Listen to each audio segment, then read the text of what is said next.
All right, now we're officially on. Welcome, Bob Thompson. Bob Thompson, we're on here on the Way of Life podcast, and we're on with Bob Thompson from Legion. And he's literally blowing this thing out the water. So many transformation after transformation after transformation. We could talk all about this podcast about transformation, and we will. We'll get into that. Yeah, we'll end up probably talking about a lot of it, I bet. And I'll tell you what, on our part, myself and Coach Forrest, we're excited to have you on, man. Really thankful for your time. Because what's going to end up happening with this is this is going to get to a lot of people that, you know, are looking for transformation in some way. Yeah. Right? And we get to, you know, speak to you about, you know, how you've been able to turn your dreams into reality. You know what I mean? Make it tangible, right? You know, make it here right now. And being young as you are too, and being as successful as you are, but then also too making all the transformation that you're doing, man. It's just exciting. Bob, man, grateful to have you on, brother. Well, thanks for having me, because I know you guys are going to be slammed, especially with your book coming out yesterday. Oh, thank you. And saying congratulations on that, too. Appreciate that, man. Bestseller in U.S. and France. Yeah. So all of a sudden, we're international best-selling authors. We're like, what? How did that happen? That's awesome. So real, brother. It was like my wife is like, wow, you're an international best-selling author. She's like, by the way, the baby needs a diaper change. I was like, oh, yeah. It doesn't matter to me. It doesn't change anything. It doesn't change it. You know, let's get real. But it's cool to, you know, get out there just like with what you're doing and help inspire people to transform their life. So, yeah. Well, thanks, guys. Appreciate it. Huge. Well, tell me how you just got into fitness, right? Into the fitness realm, and then how it turned you into a fitness pro. I mean, I don't know if I'd say I'm a pro yet. I'm still trying to work on that aspect. You're a pro, bro. I mean, for me, fitness goes all the way back, I guess, close to 15, 16 years ago. Because just like most people, I got started into fitness because I wanted to really change my physique, but it ended up being a lot deeper than that. Originally, when I got in, I was like 115 pounds, skinny as a rail. Clearly just not happy with the way that I looked. So for me, you know, I would always watch like the Schwarzenegger movies and the other action movies. And I'd be like, I want to look like that. I want to be like, you know, that guy. Because I figured it would just be like, hey, if I had that killer physique, all things would be great. So I actually ended up starting working out. I think I was like 14 or 15 years old. I know I was in high school. And I just didn't get any progress at first, but I never stopped. It probably took me 2 years just to gain like 15 pounds of body weight. You know, and I never even told anybody that I was working out. But that's what got me started, was just a strong desire to make a change. And it was something that was so strong for me that even though I didn't make any progress, I didn't know anything about it, I knew it's something that I wanted to do, and I just dove headfirst into it. You know, a lot of times throughout, even up till now, a lot of my actions, I usually just act first, think about it later, and figure it out, and then solve the problems that I've created for myself or whatever. So it really all started back then, and then it made such a huge impact on my life, really gearing everything around it, just, you know, from becoming passionate about working out, and then from being passionate about working out, then getting passionate about nutrition and everything, and how you can really change your body when you put that work in, when you learn about it. I mean, and also how it teaches you to overcome a lot of your mistakes or any obstacle, because, you know, you plateau, you hit a wall, you know, you have to learn more, you have to push it. And then, so it was something that I followed throughout high school. And then eventually I learned that you could actually go to school for this. So I was like, all right, cool. That's pretty sweet. I was going to become an art teacher. Originally it was my plan, or do something with art. And then I found you could, you know, do fitness. And I was like, sweet, I would love to become a gym teacher. Yeah. And that was the original goal. And then I was like, oh, wait, I could be a personal trainer. Sweet, I'll do that instead. And then really was in love with learning about everything I possibly could with exercise. You know, just, you know, in college and everything like that. And then getting my hands on anything I possibly could that we weren't being taught in school. You know, just trying to learn as much as I can, because I just had a, you know, a real hunger for that knowledge. Mostly it was just to make myself better, because I was always trying to improve my workouts and trying to improve my physique or to get stronger or whatever. And then eventually when I got into this field as a personal trainer, you know, it just kind of evolved. It went from being a personal trainer, you know, working for a company as a strength coach, and then eventually leaving that company, just be like, hey, I think I was 24 when I quit that job to start my own business. And I was 25 when I opened up my first gym. And then it was originally a sports performance facility. And I loved it. It was freaking sweet. But it was, you know, waking up, you know, being there at 5 a.m., 6 a.m., leaving at 8, you know, 9 p.m., having zero social life. And it didn't bother me at all, because I was working out every single day. I was really helping people get better, improve, you know, in a really fast period of time. And my goal originally was only to work with athletes. But over that time, even though if you're just an athlete, if you have a gym or anything like that, you're going to have people that come in that, you know, really just want to improve their physique, improve their health. Yeah. That's speaking a lot more to me because of why I got started. You know, I got started because I didn't like the way I looked. And as a result, like looking back on it, it was deeper than me just not liking the way I looked. It really affected everything else. I had zero self-confidence, you know, so I had a lot of self-esteem issues, not ego issues or anything like that. Really rooted in the way that I viewed my appearance and thinking about how other people viewed their appearance. So when people coming in and you're able to help them lose weight, fall in love with working out, that was super fun. And then also realizing we could help a lot more people this way. So the gym kind of evolved into really what it is now, 5 years later, 8 locations, and we're able to help like thousands and thousands of people really transform. And it all was just because I just wanted to build some muscle and then able to see how it really impacts everybody in other aspects of their life. That's incredible. You know, one of the things that, you know, we often discuss just because we're really interested in the mindset of what are the drivers behind why people do what they do. Oh, yeah. And so it's interesting for us to hear that, you know, you know, a lot of times we go into transformation because we're feeling like we're lacking something and then we don't feel complete within ourselves. And so that's interesting for us to hear because like when I first, you know, met you in Miami, you know, I'm looking at you and I'm like, this is the most confident, you know, mofo I've ever seen, you know, walk in the door and just, you have got an amazing energy about you and just, you just exude confidence, right? When you walk and when you talk.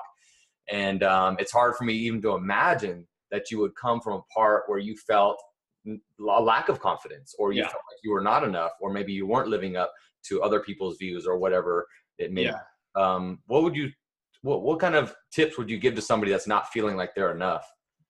I mean, I think at the end of the day, ultimately you have to look and realize that you are. It doesn't even matter.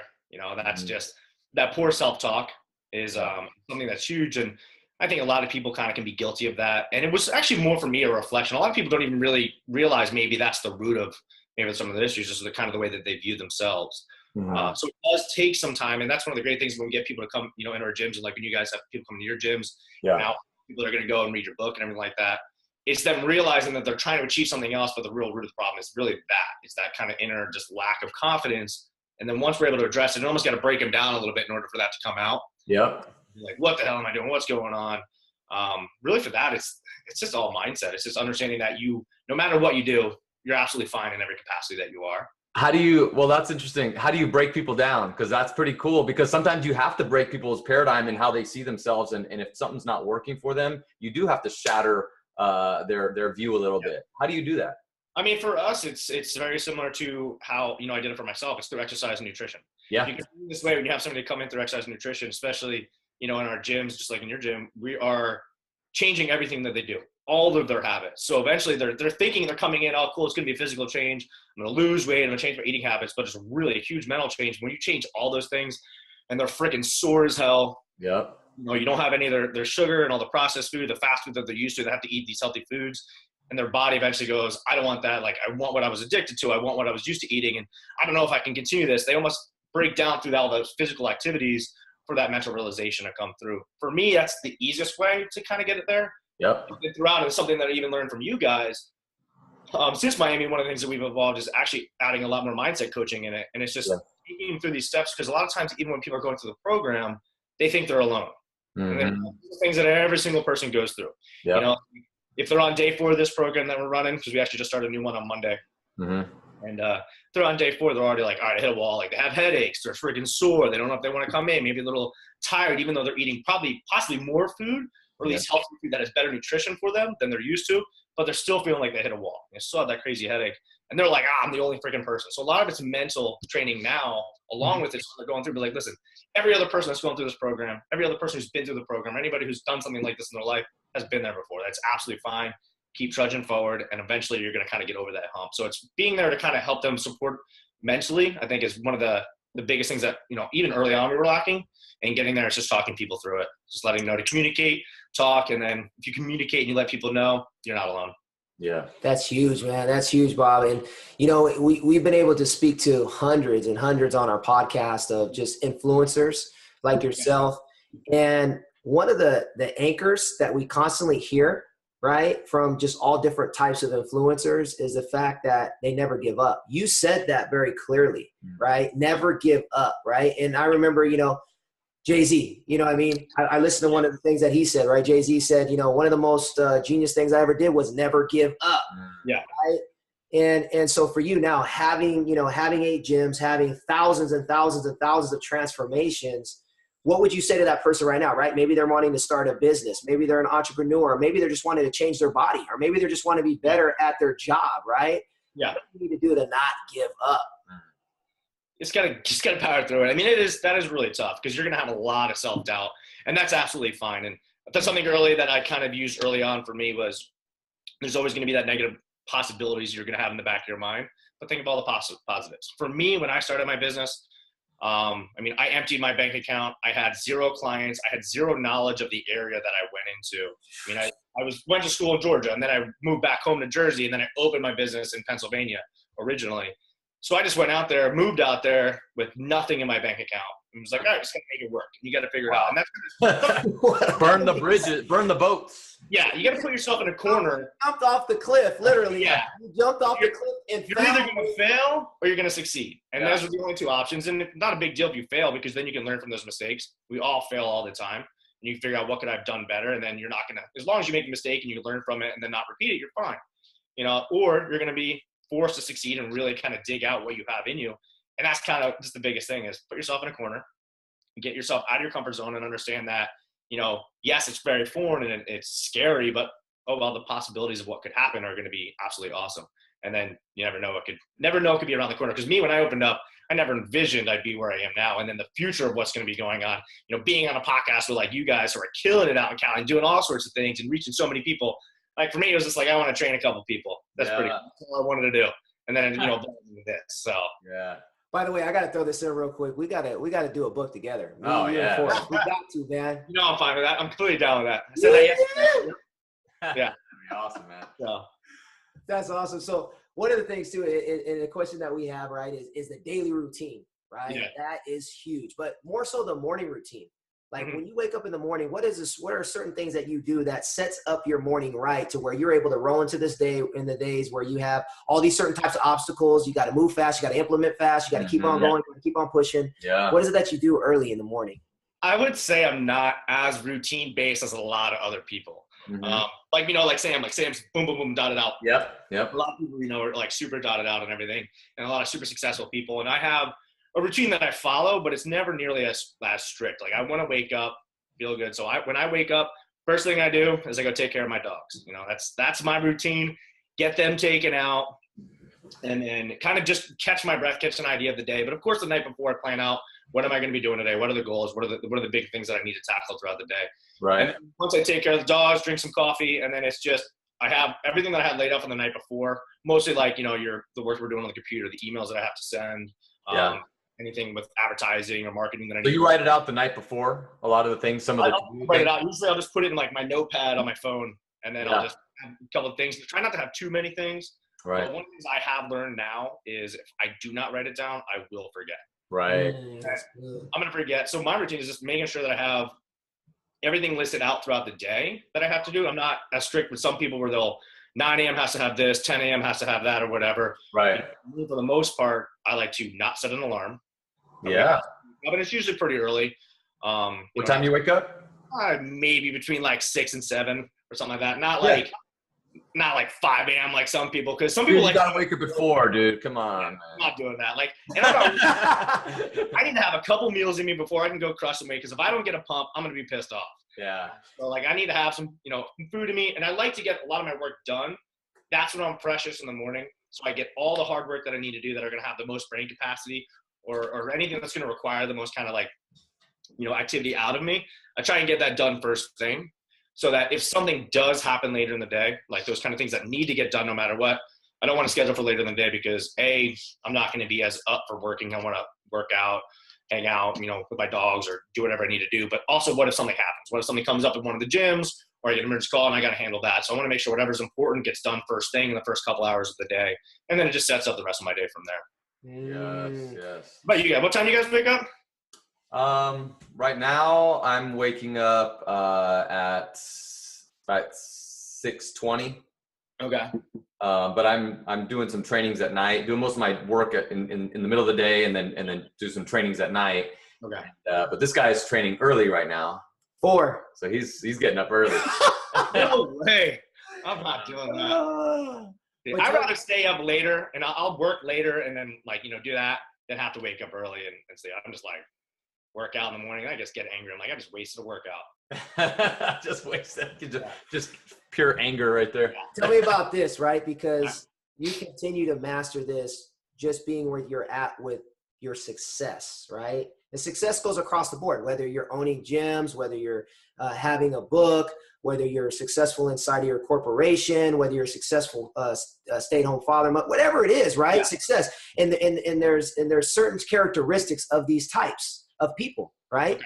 So risks, right? And timing, right? What would you say to that person right now that's waiting for the perfect timing to make something happen? And also talk about the risks that you take to be able to be successful. I mean, I think a lot of people that are successful in any aspect, I mean, think about people that come to work out that have never worked out. That's a huge risk for them, you know, coming into one of things. For me, there was a large risk. I mean, maybe a little less because it was, when I looked at it, I balanced the risk out when I opened up my businesses. I was like, I can go open up a gym, and if I fail, I mean, I have a pretty good background, a pretty good knowledge. I can go be a personal trainer anyway. Right. I balanced the risk, but it was do it now. There's not going to be a better time. If you wait, you're just going to keep waiting. You're going to keep procrastinating. There's never, you know, next month's going to be better. Next month after that, there's always going to be something that comes up. Yeah. So for me, I've always, I guess I'm a higher risk taker because there's even up till now, I'll take, you know, greater risk than a lot of other people. Just because I guess it's kind of, I don't know, I guess me going like, for me, a risk I took recently was when in April, I usually open up like one gym at a time. I decided, let me try something different. You know, risk for myself was opening up 2 at a time, you know, and then doing that, you know, was definitely a risk at that time. And it could have, for other people, been to make a lot of mistakes. You could, you know, financially hurt some people or anything like that. But I was like, screw it, I'll do it. So I've always taken the risk because when you take the risk and you kind of put yourself again in that corner where you're like, I need to figure out a solution, you're going to be able to prevail. So the ultimate time is you want to have success in anything, you have to take a risk. You know, you can always balance it out. You can always, you know, think about how it's, you know, what are going to be the pros and cons or anything like that. But if you wait for the perfect time, there's no such thing as a perfect time. There's always going to be something that you could say is going to get in the way. Yeah, always, huh? Always. We see that in fitness all the time. People are like, oh, I probably start next month because I'm going to be taking this work vacation. It's like 5 days. It's like, no, start now. It's like, start now. Because you start now when you have it, it's already in your mind. You know, even if you have that vacation, get those habits built up and then you'll do it when you're on a vacation. It's not a big deal. Exactly. You know, whatever, you eat some cake and you know, don't work out as much while you're away. Cool. Now you already started. Get right back into it. Yeah. There's no perfect time. Anybody that waits for the perfect time is just never going to do anything. That's right. Because, you know, they wait a week and a week turns into a month turns into 6 months. Before you know it, 3 years down the road, they're looking at their friend that started 3 years ago and they're like, damn, I wish I would have started. Right. 100%. Yeah. That's huge. Bob, do you have any books or any podcasts that you recommend? I actually haven't been really listening to too many podcasts, but I go through periods. I go through periods where I just love to listen to music when I'm in my car.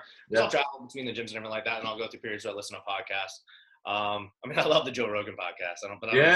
I like Joe Rogan. Yeah, totally. I know my buddy Tommy Baker has a really good podcast as well. So he's got some great inspirational stuff for a lot of people too. Nice. As far as books, I actually switched over recently to, you know, a lot of us always look for success books or, you know, anything that's going to help with our business and anything like that. And I always have those kind of mixed in between. But recently I started reading a lot more like fiction, you know, which is something that's different because it helps me with a little bit more of the creativity side of things.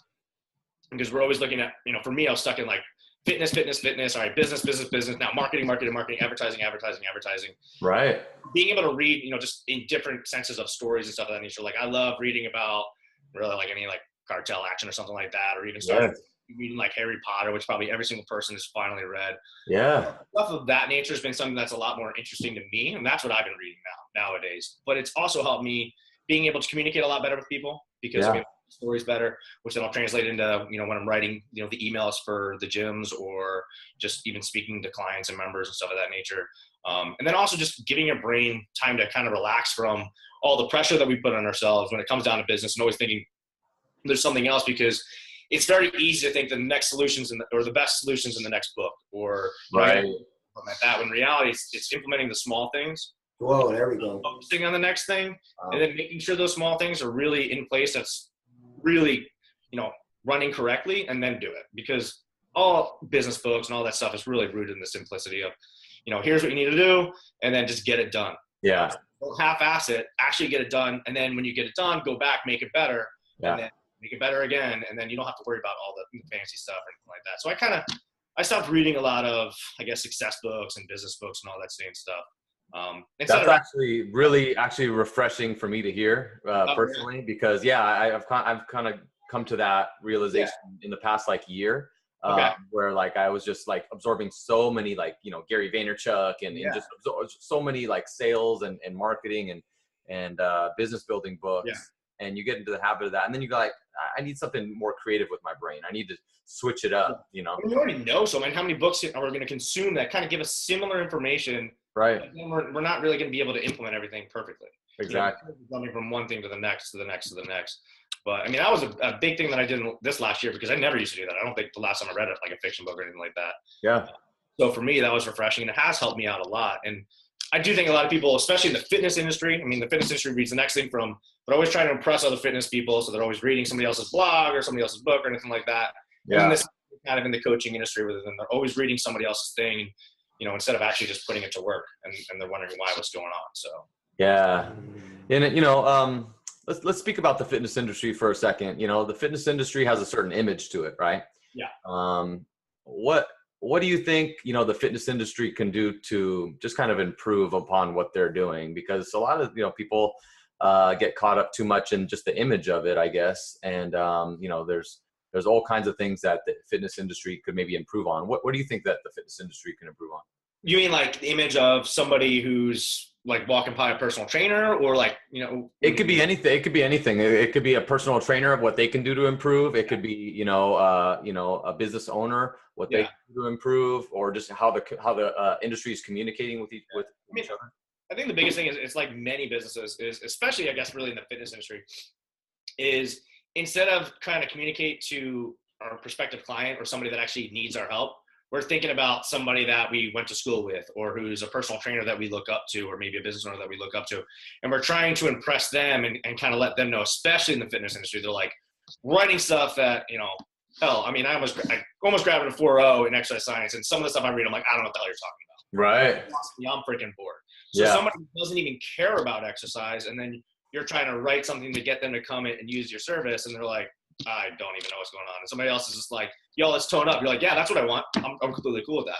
So I think a lot of people in the fitness industry have to understand that, you know, our goal is to help people that aren't working out, aren't eating healthy, maybe have zero desire to do it right now, maybe even have an aversion to it. Like they just hate it. They've done it in the past, and they've been, you know, they had a trainer that just absolutely tried to kill them and then impress them with like their jargon of how smart I am or anything like that. Yeah, there's a lot of that bullshit going on. I know. Yeah, it's like you're talking like somebody about an anatomy book and stuff. They're like, I don't know. I just want to come in there. I want to have a good time, and I want to get results. And we have to start at that level too. So I think that's really what the fitness industry needs to start doing, is stop talking, you know, whenever they do anything or put anything out, especially if they have a business or a blog or a book or whatever, instead of trying to talk to another fitness coach to try and impress them how smart they are, to talk to someone who actually needs our help, because those people are already working out. They're already falling in love with it or something like that. We need to help the people like in our gyms that we do that don't like working out at all, don't like eating healthy, and they go, wow, actually, this is pretty cool. The people are pretty cool. I'm not hanging out around a bunch of jocks or anything like that. Yeah. And I actually like the results, and I like working out, and this is something that I want to do. And then you can actually transform their life in that sense. So I think people need to start realizing who are they actually trying to talk to and who are they trying to help. That is freaking amazing, man. That's off the chain, man. But just two more quick questions, because I mean, definitely know how busy you are. I got all day now, brother. I'm It's like my business is running itself. Yeah, we get it. Systems are in place. It's just mine's got great people, so you know, you don't gotta worry. I was actually the first time I was in Spain for just about 2 weeks. Barcelona. Yeah, and I was talking to one of my admins today, and she's like, we were actually extremely surprised with the very limited contact that you had. And I was like, I told you, I trust you guys. It's all running well. Like, You're not going to hear from me. They're like, yeah, but usually you say that. And then it says, and like, bombard. But, I mean, I got great people that work at Legion that love it. So it makes it easier for me to be able to do something like this. And then also you can be able to step away like that. Nice. You know what's so awesome, too, is that being in the masterminds that we're in, you know what I mean? And in the circles that we're in, when you speak about your team at Legion, it's like you almost speak about them like they're family. It's just, it's wild. Because, you know, I've definitely been disenfranchised sometimes speaking to a bunch of different fitness owners and the way that they'll talk about their teams, right? Yeah. And it's almost like they're kind of like just discarded units that you could just guard at any point, you know, and it was really a fresh, being able to hear a fresh perspective from you, you know what I mean, of how you speak about your team. And I mean, I would say part of that is a learned behavior from me, I guess you could say, like, because 2 different fitness companies that I worked for prior to opening up Legion were kind of the opposite. You know, one where I did my internship at, I loved it. The coaches were absolutely amazing. Some of the best coaches that like I've ever seen, like the results that they were turning out. And there was a one-on-one style training there. Yeah. You know, absolutely awesome. But then you'd have a lot of kind of like back end chatter, but then you'd even have, you know, one of the co-owners like kind of talking poorly about, you know, the people that were working there and all this stuff. And it's like, that's not cool. Sure enough, that company's no longer around. Right. The company that I worked for is a similar things. Just, you know, as you started navigating up to maybe some of the higher ups in the company, they would say kind of poor things about everybody. It's like, without the people that are kind of in your, you know, business, it can't run. Right. If you don't have amazing coaches that are really passionate about it, people aren't going to get good results. If people don't get good results and don't want to come into the gyms, then I'm not going to have a business. So it's really that simple. So I consider them a family, because I can't do what I do and we can't do what we do without everybody really enjoying where they're at, loving it, and then being able to kind of transfer that off to our clients. And I mean, we've talked about this before, and a lot of, you know, especially in our masterminds that we're in, because we have people that do love what they do and do really treat their team with respect, is we can't do anything without them. Yeah. And then it's all about environment. It's all about that culture. So if your gym doesn't have a good culture, usually that's, you know, our fault at the top. It's usually we're leading by a poor example, and we're kind of trickling that down to them, and then they're kind of putting that off on their clients. And if you have a bad culture, you can't expect for your you know, fitness business to succeed in any way. Yes. One of the things that you said earlier that was like, I mean, just it struck me. It was awesome. Is that because my belief is that everyone's an artist, right? Everyone's an artist. But yet we box people, put them in a box, and go, well, you know, this celebrity is an artist or this musician is an artist, right? No, we're all artists, right? Yeah. And you had brought back to the point that was something that you wanted to do, is get into the arts, but then it kind of shifted. But how has that love for art turned into what you've turned into right now, which is an amazing art? Yeah. Well, I think in anything and everything we do, there's like, even training especially, because I loved, you know, I was really big into drawing. I kind of sucked at painting, but I liked it and wanted to get better. But there's a science to it. You know, hey, these are things you need to do, but a lot of you just got to let yourself flow. And it's the same thing when you're training somebody. You know, you have the science and everything behind it, but then you got to kind of go with that flow, and you got to be able to be that artist with it. And it's the same thing kind of going forward with like business. You know, you can follow everything to the T and still, you know, it's not going to work. But also, if you're waiting for somebody to tell you what to do, you're already behind. So you kind of have to take that creative process to be like, to look at it and be like, all right, what can I improve? What can I make better? You know, and that's something that I did a lot this year, was how can I improve Legion? How can we improve not, you know, the systems that we have, just the team that we have as well? What can we do to make sure like any of the frustrations they're having, you know, and then putting those things in place. And then what can we now create to even improve that, you know, all our members and our future challenges, and everybody's going to love for that, you know, if we just wait for it to be handed to us, it's not going to happen. It'll be too late. So I think in any aspect, you have to have that artistic nature of be like, all right, what can I pull out of nowhere and then put it into place and figure out how it's going to work? Or, you know, especially with like drawing or painting, if you're going to make a mistake, how do you kind of incorporate that, or how do you work with it and just kind of not let it to kind of derail you or anything like that? But I wouldn't say, I mean, I know you guys, I think, like, you're a musician, right, Forrest? Yeah, I like the hobbyist musician. Yeah. See, I wouldn't necessarily say I'm too much of an artist anymore. That was back in the day, you know. I haven't drawn or done anything like that in such a long time. But you're an artist of life, Bob. There we go. Yeah. Crafted my own life. That's right. Yeah, for sure. Man, what's one question that we should have asked that we didn't ask, right? That just something that you know that you feel like you should definitely say to that person, you know what I mean? That person that's going to be listening to this podcast, the hundreds of thousands of people that are going to be listening to it. And they're really just wanting to take that next step in whatever it is they're going. They want to take that next step. They want to move forward. They want to create their own life, right? What would you tell them? I'd ask them like, all right, what are you afraid of? Because that's what they have to do, you know? And like, if you're afraid of working out, exercising, or getting healthy, boom, do it. If you're afraid of taking that step to open up, you know, your business, do it. You know, even for me, there was a little bit of a fear this year. I was like, I don't know if I want to take this next step and what I'm going to do for Legion. I was like, that means I'm supposed to do it. So I'm kind of diving headfirst into it.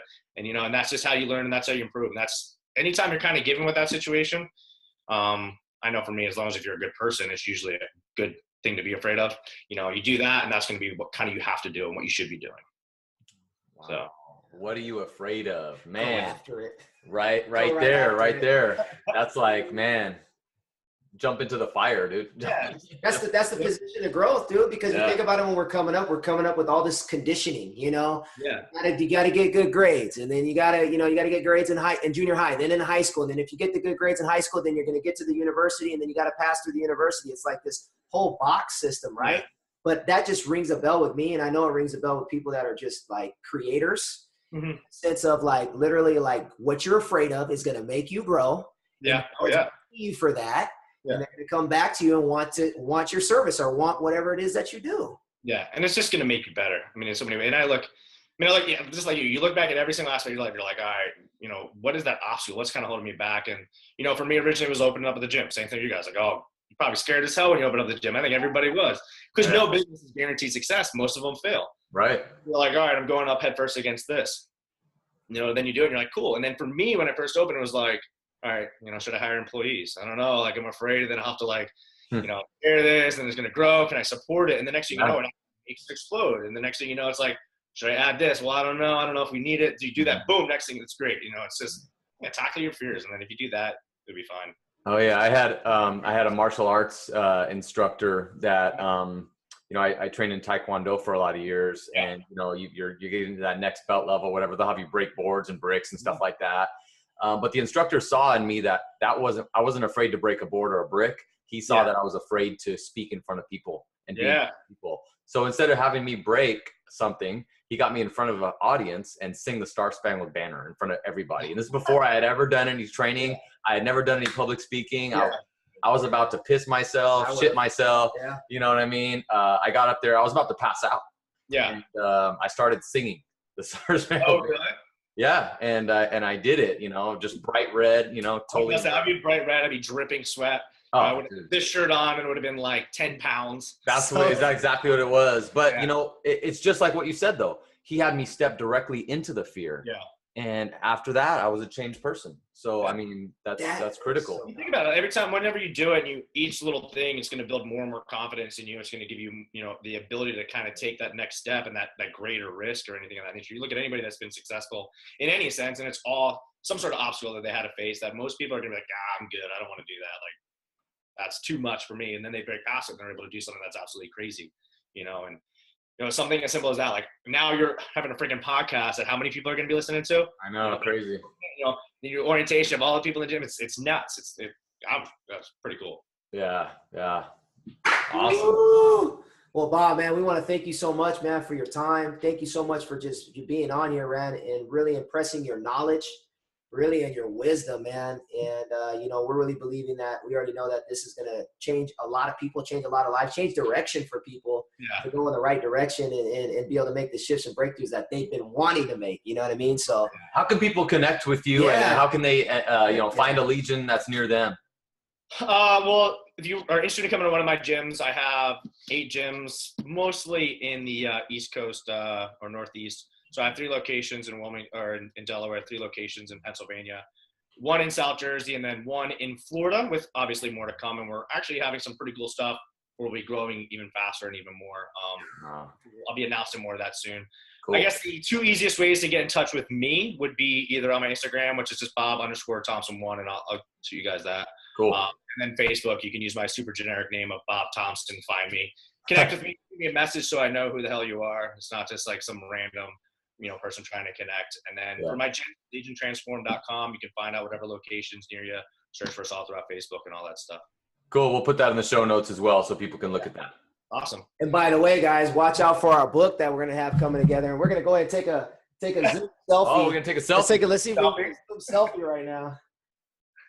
Oh, get in there. Did you actually get me in there? Yeah, we got you. 1, 2, 3. That's tight. I didn't know you could do that. Awesome, brother. The Zoom selfie. Bob Thompson, thank you so much for being on the show. Thank you so much, Bob. Appreciate it. Awesome, brother. You have a great day, all right? You guys have a great one. All right. Peace. Thank you, brother. All right.